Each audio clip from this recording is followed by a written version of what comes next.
Gary Ridgway, known worldwide as the Green River Killer, is one of the most notorious criminals in American history. His case shocked the nation, not only because of the number of lives he took, but also because of how long he managed to live among ordinary people without being caught.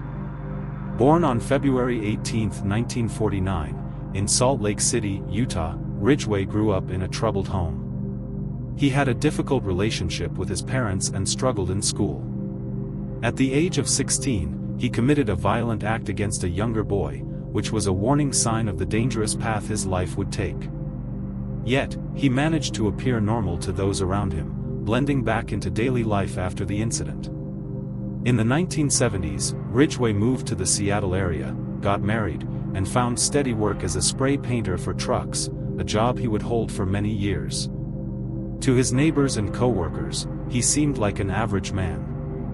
But by the early 1980s, a dangerous pattern had begun. The area around Pacific Highway South in King County, Washington, was known for having many people living unstable lives or without permanent homes. Ridgway began targeting these individuals, offering them rides or help before committing his crimes.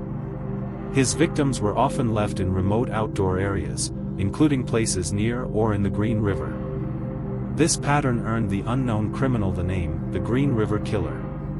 The first known victim, 16-year-old Wendy Caulfield, was discovered in July 1982. Over the following weeks, more victims were found in the river or nearby, causing fear and urgency throughout the community.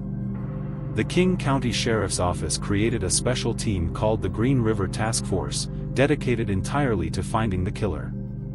One of its most determined members was Detective Dave Reichert, who would later become well known for his relentless pursuit of the case. Despite the team's efforts, the case was extremely difficult. Ridgway was actually interviewed by police in 1984 but passed a lie detector test and did not raise enough suspicion to be arrested. Over the years, he continued to commit crimes while living what appeared to be a normal life. He was married more than once, held a steady job, and regularly interacted with his neighbors, never revealing his dark secret. By the early 1990s, technology had not yet advanced enough to link him to the crimes. Many of the remains were discovered months or even years later, making it harder to find direct evidence. Still, the Green River Task Force never gave up. They gathered physical samples from many suspects, including Ridgway, and kept them stored in hopes that future science could provide answers. That breakthrough came in the late 1990s when DNA testing became much more advanced. Evidence from several victims was retested, and the results pointed directly to Gary Ridgway. On November 30, 2001, Ridgway was arrested outside his workplace. The news stunned his community. People who had known him for years could not believe that the quiet, dependable man they saw every day was the person police had been searching for. Faced with overwhelming evidence, Ridgway agreed to a plea deal in 2003. In exchange for avoiding the death penalty, he told investigators about many of the victims and where they could be found. He admitted to 49 murders, but police believe the true number may be much higher. His descriptions of how he chose and harmed his victims were deeply disturbing, showing how cold and calculating he had been. In December 2003, Ridgway was sentenced to life in prison without the possibility of parole. He received 48 consecutive life sentences, plus hundreds of additional years for other crimes connected to the case.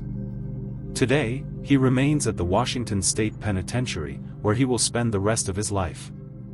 The Green River Killer case is remembered as one of the largest and most complex investigations in U.S. history. It demonstrates the determination of law enforcement, the value of advanced forensic science, and the importance of protecting vulnerable people in society.